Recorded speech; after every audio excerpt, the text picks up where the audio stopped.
नमस्कार, आप देख रहे हैं एनबी न्यूज। आपके साथ मैं हूं पूजा परमार। आपण उत्तराखंड में खबरों की शुरुआत करते हैं। उत्तराखंड में बीते 24 घंटे में 288 नए संक्रमित मिले हैं। 3 दिन के बाद संक्रमित मामलों की संख्या 300 से नीचे रही है। वहीं 518 मरीजों को स्वस्थ होने के बाद घर भेजा गया है। कुल कोरोना संक्रमितों की संख्या 60,000 के करीब पहुंच गई है। वहीं 53,718 मरीज ठीक हो चुके हैं। स्वास्थ्य विभाग के आंकड़ों के अनुसार शुक्रवार को 12,363 सैंपलों की जांच रिपोर्ट नेगेटिव आई है। उधम सिंह नगर जिले में सबसे अधिक 62 कोरोना संक्रमित मरीज मिले। देहरादून में 44, पौड़ी में 41, नैनीताल में 33, रुद्रप्रयाग में 26, हरिद्वार में 17, उत्तरकाशी में 14, बागेश्वर में 13, चमोली में 10, टिहरी में 12, चंपावत में 7, अल्मोड़ा में 5 और पिथौरागढ़ जिले में 4 कोरोना संक्रमित मामले सामने आए हैं। संक्रमित मरीजों की संख्या 59,796 हो चुकी है।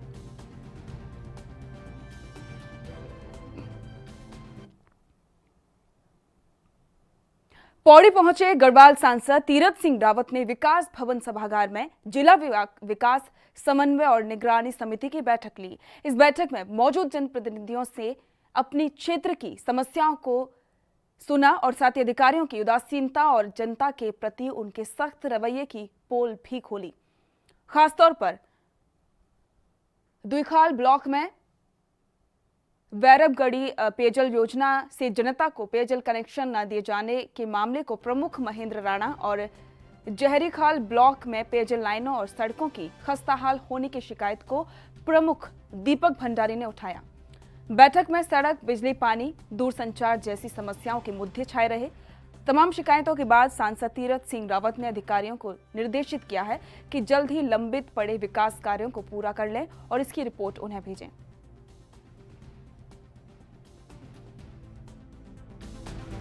हुए हैं कि काम आगे बढ़े हैं। आगे का प्लानिंग जो है वो भी सामने आया है, उनके बारे में मैंने संज्ञान लिया है और साथ ही निर्देशित भी किया है कि समय पे काम होने चाहिए, चाहे वो रोडों के हों, चाहे वो किसी भी की रोड, NH हो, PWD हो, PMIGS हो, ऑल उधर है, जो भी है, या रेलवे का भी हो, तो समय पे निपट जाना चाहिए जिसका लाभ जनता को मिले।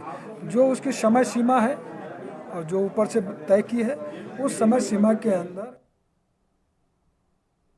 कोरोना काल में तमाम चीजों का स्वरूप बदल गया है। त्योहारों से लेकर होने वाले आयोजनों को कोविड-19 के नियमों के मुताबिक अंजाम दिया जा रहा है। इसी कड़ी में इस बार दशहरा पर्व पर भी मेले का आयोजन पर रोक रहेगी। मात्र आयोजन कमेटी रावण दहन के कार्यक्रम को अंजाम देगी।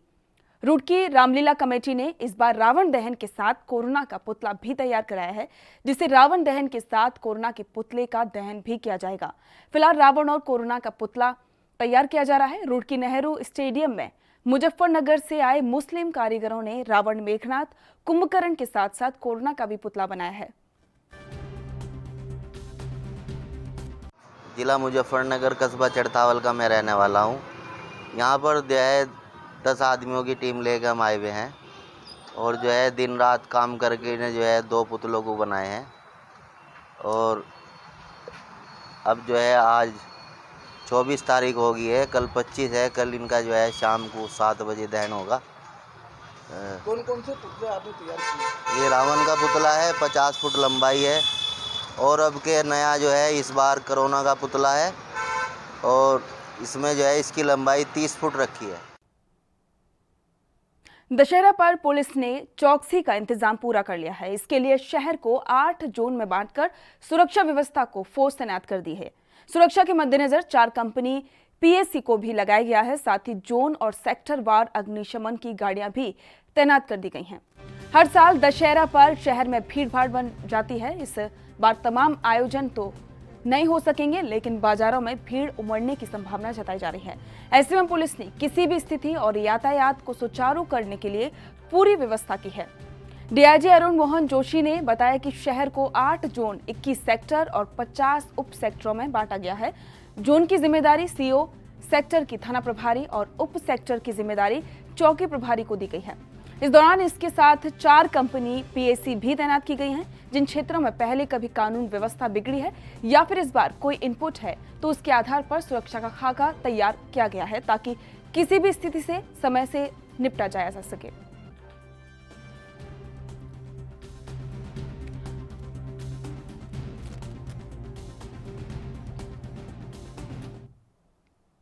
इस बारे में जानकारी के लिए प्रतीक पाठक हमारे साथ जुड़ चुके हैं। प्रतीक, तमाम तैयारियां चल रही हैं, उत्तराखंड में भी खास तौर पर तैयारी चल रही है। इस बार साफ बात है कि कोरोना को देखते हुए तैयारियां की जा रही हैं।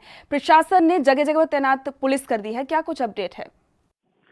बिल्कुल पूजा, बताना चाहूंगा देहरादून में लगातार अलग अलग सेक्टरों में सुरक्षा व्यवस्था को लेकर पुलिस बल तैनात किया गया है। अरुण मोहन जोशी ने जिस तरीके से बताया है, उन्होंने कहा है कि चौकी प्रभारियों से थाना प्रभारियों से अलग अलग जगह ड्यूटी उनको लगाई गई है। साथ ही आपको बता दूं, दशहरा का पर्व था और जैसे दशहरा का पर्व है और ऐसे में बिन्नू बिरादरी की तरफ से जो दशहरा के दौरान रावण का पुतला और मेघनाथ का पुतला जो बनाया जाता है, लेकिन उसको लेकर असमंजस की स्थिति बनी हुई है, क्योंकि तकरीबन 72 सालों से परेड ग्राउंड में ये पुतला दहन किया जाता है। लेकिन ऐसे में परेड ग्राउंड में कहीं ना कहीं स्मार्ट सिटी का काम चलते हुए प्रेमनगर में ये पुतला दहन होना है, लेकिन प्रेमनगर में जो असमंजस की स्थितियां वहां पर बनी हुई, प्रशासन की तरफ से 20 फुट का कहा जा सकता है, प्रशासन की तरफ से 10 फुट का पुतला बनाया जाना था, लेकिन जो बिन्नू बिरादरी है उनका कहना है कि 20 फुट का पुतला बनाया गया। इसको लेकर असमंजस की स्थिति बनी है। अब आगे क्या कुछ होता है, इस पर क्या रावण दहन किया जाता है देहरादून में, अभी कहना कुछ बाकी रहेगा अभी। जी शुक्रिया इस तमाम जानकारी के लिए।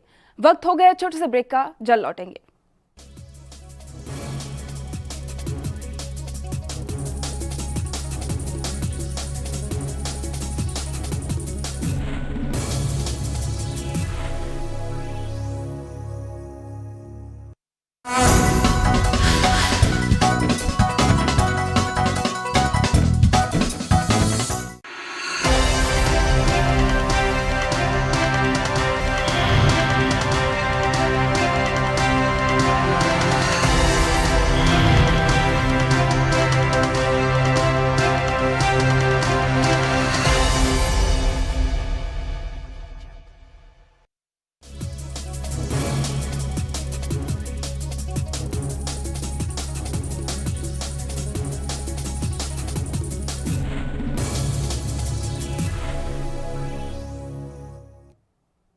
ब्रेक के बाद आपका स्वागत है। उत्तराखंड की शांति वादियों में भी आए दिन महिलाओं के साथ दुर्व्यवहार की घटनाएं सामने आ रही हैं। एक ऐसी घटना पौड़ी गढ़वाल जिले के चौबट्टा खाल तहसील क्षेत्र में दिन दहाड़े छात्रा से दुष्कर्म करने की कोशिश की गई। आरोप है कि दुष्कर्म में असफल रहने पर आरोपित युवक ने छात्रा के सिर पर पत्थर से वार कर गंभीर रूप से घायल कर दिया। छात्रा को उपचार के लिए कोटद्वार बेस अस्पताल में भर्ती कराया गया है। पीड़ित छात्रा के पिता ने इस संबंध में पुलिस में अज्ञात के खिलाफ शिकायत दर्ज कराई है। पुलिस का कहना है कि मामले में जांच की जा रही है, जल्द ही अग्रिम कार्रवाई की जाएगी।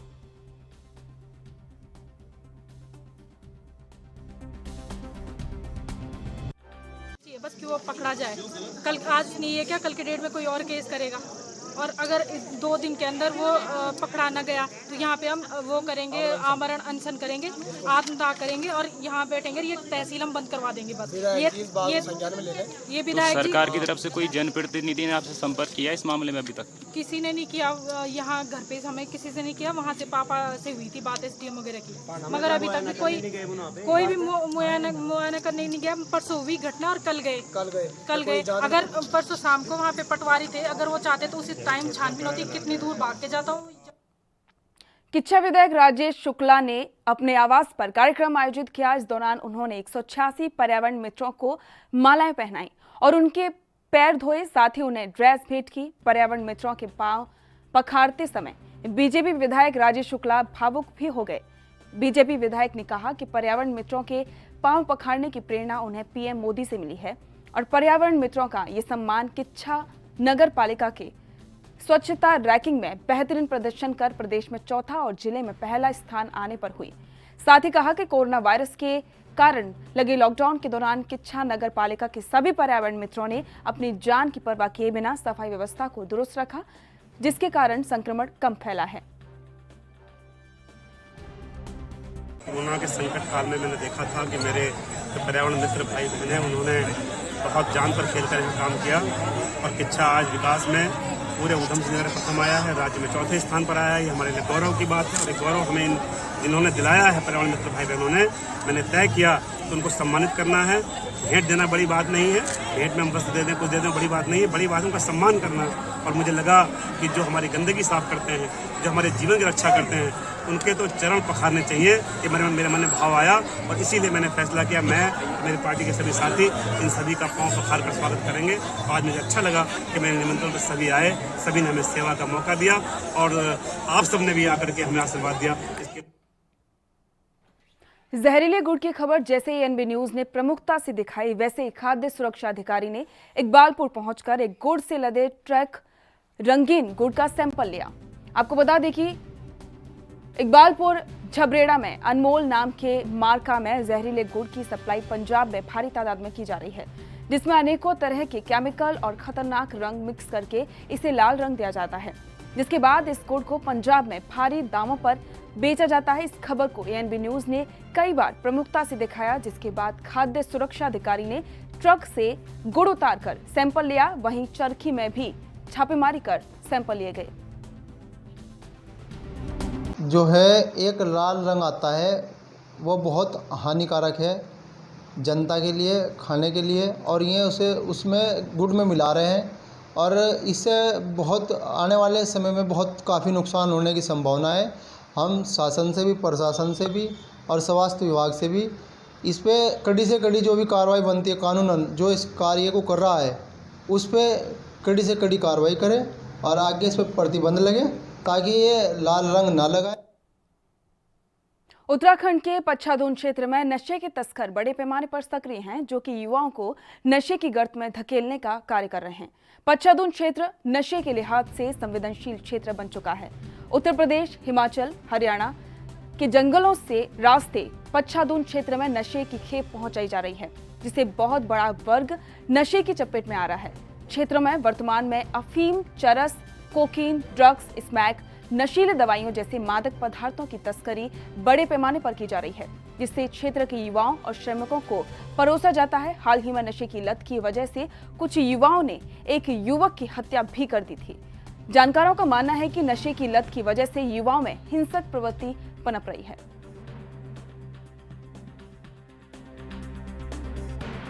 खरवटपुर में नशे की कैप पकड़ी गई है, क्या कुछ उसमें रहा?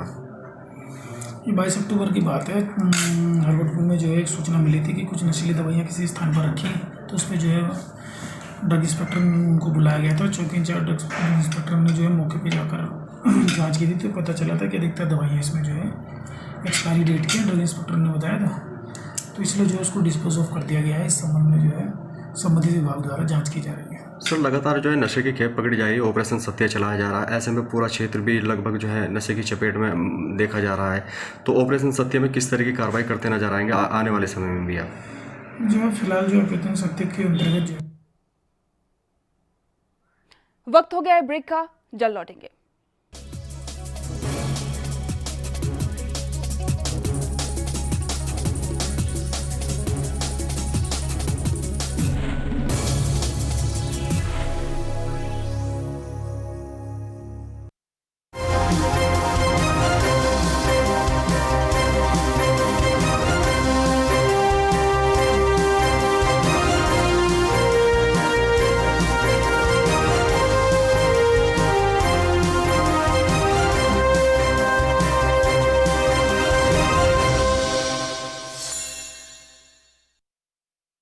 क्या आप दुबले पतले कमजोर हैं? आपकी सेहत नहीं बनती, भूख कम लगती है, वजन नहीं बढ़ता। दरअसल मेन बात खाना पीना खाना नहीं है, मेन बात है खाया पिया लगना। और अगर खाया पिया लगेगा ही नहीं तो सेहत बनेगी कैसे?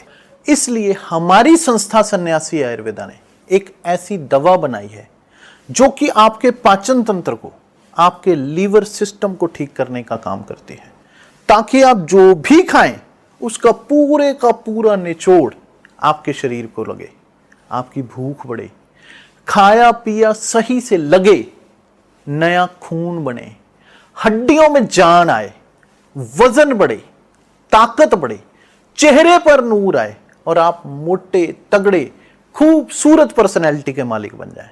यह दवा पूरी तरह से आयुर्वेदिक होती है। इसका शरीर पर कोई भी साइड इफेक्ट, कोई भी नुकसान या दुष्प्रभाव नहीं होता। लड़के लड़कियां दोनों इसका इस्तेमाल कर सकते हैं और पहले 15 दिन के अंदर ही आपको इसका असर महसूस हो जाएगा।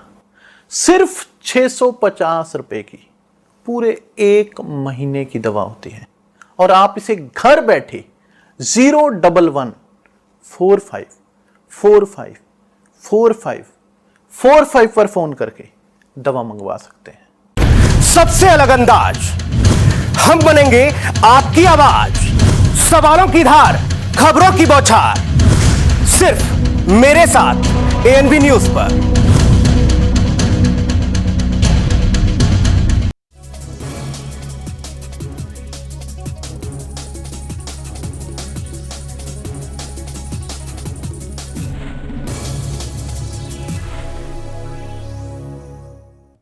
ब्रेक के बाद आपका स्वागत है। खबरों में आगे बढ़ेंगे, लेकिन सबसे पहले जम्मू कश्मीर से इस वक्त की बड़ी खबर आ रही है। पाकिस्तान एक बार फिर से नापाक हरकत की है। एक बार फिर से सीमा पर पाकिस्तान ने संघर्ष विराम का उल्लंघन किया है। पुंछ जिले के दिगवार सेक्टर में गोलीबारी शुरू की है पाकिस्तान की तरफ से और सेना ने गोलीबारी का मुंह तोड़ जवाब दिया है। पाकिस्तान पिछले कई दिनों से लगातार संघर्ष विराम का उल्लंघन कर रहा है। एक बार फिर से पाकिस्तान ने सीमा पर संघर्ष विराम का उल्लंघन किया है। पाकिस्तान ने एक बार फिर से गोलीबारी की है और भारतीय सेना इसका मुंह तोड़ जवाब दे रही है। रविंद्र श्रीवास्तव जम्मू कश्मीर से जुड़ चुके हैं। रविंद्र, एक बार फिर से पाकिस्तान की तरफ से गोलीबारी शुरू हुई है, क्या कुछ जानकारी है? जी देखिए, पाकिस्तान ने दिगवार सेक्टर में गोलाबारी की है, जिसका भारतीय सेना मुंह तोड़ जवाब दे रही है। लगातार पाकिस्तान एलओसी को टारगेट कर रहा है, क्योंकि आने वाले कुछ दिनों में जब बर्फबारी हो जाएगी तो आतंकियों को घुसपैठ करवा पाना पाकिस्तान के लिए नामुमकिन हो जाएगा। इसी वजह से लगातार पाकिस्तान जो है आतंकवादियों को इस पार धकेलने के लिए जो है फायरिंग कर रहा है। हालांकि भारतीय सेना लगातार पाकिस्तान को उसी की भाषा में जवाब दे रही है और काफी ज्यादा पाकिस्तान को नुकसान भी हो रहा है उससे। जी रविंद्र, शुक्रिया इस तमाम जानकारी के लिए। खबरों में आगे बढ़ते हैं। उत्तराखंड में चोरों के हौसले लगातार बुलंद हैं। जहां आए दिन चोर चोरी की घटनाओं को लगातार अंजाम दे रहे हैं, वही एक ऐसा ही ताजा मामला ऋषिकेश से सामने आया है, जहां पर श्यामपुर क्षेत्र में एक सराफ व्यापारी की दुकान से चोरों ने लाखों के सामान पर हाथ साफ कर फरार हो गए। पुलिस टीम की तरफ से गश्त के दौरान दुकान में चोरी होने की वारदात का पता चला, जब तक चोरों ने दुकान में रखा लाखों का सामान फरार कर लिया। फिलहाल पुलिस ने सीसीटीवी के आधार पर चोरों की तलाश शुरू कर दी है। ये अभी सूचना मिली है, रात को 11:30 से 12 बजे के लगभग ये चोरी हुई है और अभी बताया गया है कि जिस समय चोरी हो रही थी कुछ लोग आवाजाही भी थी और काफ़ी टाइम बाद ऐसी घटना हमको सुनने को मिल रही है। और जिनके यहाँ चोरी हुई है, जो रस्तोगी जी हैं, उनका ये बोलना है कि 8 से 10 लाख का जो हमारा सामान था वो चोरी हुआ है। कुमाऊं विवि की होनहार और डबल एमए हंसी प्रहरी ने एक बार फिर से अपने भाई के साथ जाने से इनकार कर दिया है। शुक्रवार को उनके छोटे भाई आनंद उन्हें लेने आए थे। भाई ने उन्हें अपने साथ नोएडा या फिर अल्मोड़ा चलने को कहा। हालांकि हंसी का कहना था कि वह हरिद्वार में भी रहना चाहती हैं। जानकारी पर मेयर भी उनसे मिलने के लिए पहुंची थी और आवास मुहैया कराने का भी वादा किया था। इस पर हंसी ने कहा कि यदि मेयर उन्हें आवास उपलब्ध करा देती हैं तो वे उसमें ही रहेंगी। हंसी ने बताया कि वह 2012 से बाहर ही हैं, अब उन्हें अपने परिवार से कोई मतलब नहीं है।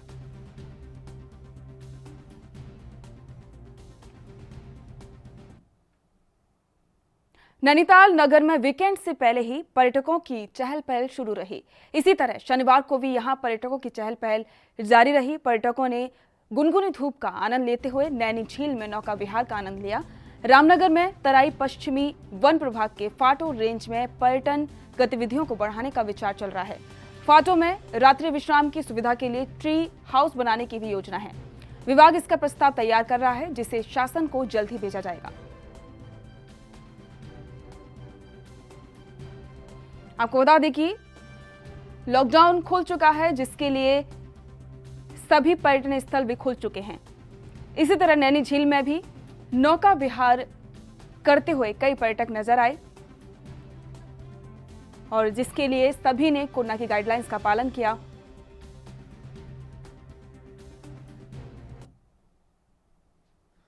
प्रदेश में विकास की गतिविधियों से जलवायु परिवर्तन पर पड़ने वाले प्रभाव को कम करने के लिए नया स्टेट एक्शन प्लान बनेगा।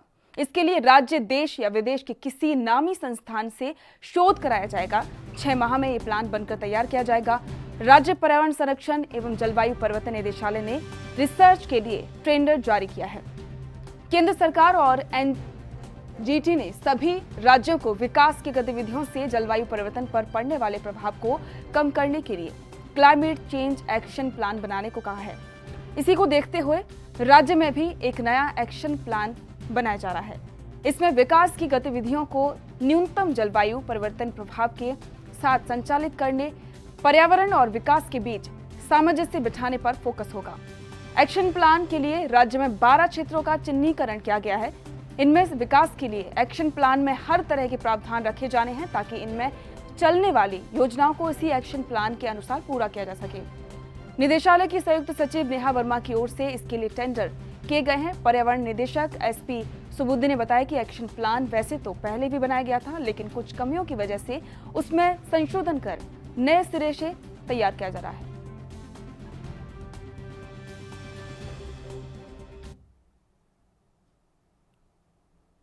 हरिद्वार के लक्सर थाना क्षेत्र के बाकरपुर गांव में नरकंकाल मिलने से दहशत का माहौल है। गांव के बाहर खाली पड़े डेरे में शौचालय के गटर में नरकंकाल मिला। सूचना पर पुलिस मौके पर पहुंची और कंकाल को जब्त किया। पुलिस अधिकारियों का कहना है कि इस मामले में प्रारंभिक जांच में कुछ भी स्पष्ट नहीं हुआ है। नरकंकाल की फॉरेंसिक जांच के बाद ही तथ्य सामने आ पाएंगे।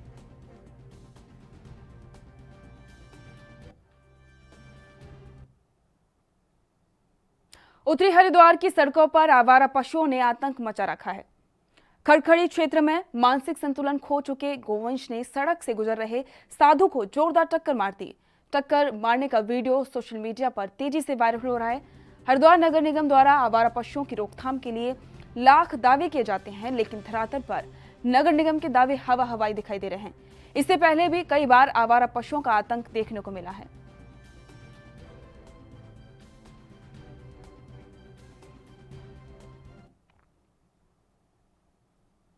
डंपर की चपेट में आकर मौत की नींद सोए युवकों के शव 24 घंटे बीतने के बाद भी नहीं मिलने पर परिजनों का गुस्सा फूट पड़ा। परिजनों ने दून रोड पर जाम लगाकर जल्द से जल्द मृतकों के शवों देने की मांग प्रशासन से की। जाम की सूचना मिलते ही पुलिस मौके पर पहुंची। पुलिस के काफी समझाने बुझाने के बाद भी परिजन शांत होते दिखाई नहीं दिए। मौके से पुलिस ने मृतकों के शव मिलने में हो रही देरी के बारे में एम्स पे पूछताछ की, जिसके बाद परिजनों ने एक दिन का समय देते हुए जाम खोला। इस दौरान परिजनों ने प्रशासन और सफेदपोश नेताओं पर मदद नहीं करने का भी आरोप लगाया। बता दें कि एक दिन पहले देहरादून रोड पर सड़क किनारे सो रहे 4 युवकों पर डंपर चढ़ गया था, जिसमें 3 युवकों की दर्दनाक मौत हो गई थी। दिया तो कुछ भी नहीं, लेकिन आए थे यहाँ की मेयर है ना, वो अनीता मोम, वो भी आई थी। हाँ, और वो है ना प्रेम अग्रवाल, वो भी आए थे, लेकिन बोल के तो गए थे, लेकिन करके कुछ भी नहीं गए अभी तक। और 3 दिन हो गए थे, अभी तक लाश भी नहीं दी उन्होंने हमें। और हमारे बच्चे भी भूखे प्यासे यहाँ पर मरने के लिए हो रहे हैं। वो तो मर गए, दूसरे बच्चे मर जाएंगे, हम क्या करेंगे? मदद कुछ नहीं करी अभी तक सरकार ने हमारी। इन लोगों की जो डेड बॉडी है वो भी एम्स में थी। कोविड टेस्ट के बाद उनका पीएम होना था, तो अभी थोड़ा सा उसमें डिले था कोविड की रिपोर्ट आने में, जिस कारण से इन्होंने जाम लगवाया था, लेकिन इनको समझा बुझा करके जाम खुलवा दिया। आप लोग उत्तराखंड में फिलहाल इतना ही। देश दुनिया की तमाम खबरों को जानने के लिए देखते रहिए ANB न्यूज़। नमस्कार।